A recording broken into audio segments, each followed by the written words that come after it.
kỷ niệm thiên lao.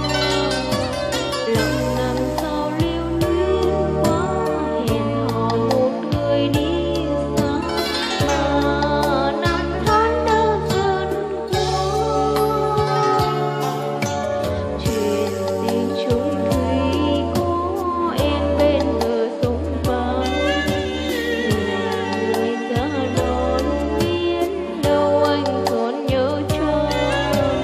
Lệ buồn đến khuya thức sớm, chiều chiều nhìn theo ánh nắng, lời thề ước tới anh chờ. Tình là tình cô đơn tới đi sau lần mùa đông, ngọn đèn dầu chuyến bóng nơi cô phòng.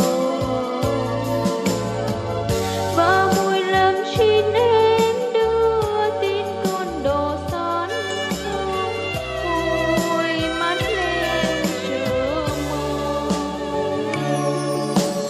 Dẫu buồn đã lỡ tránh, chỉ duyên mình dần dở.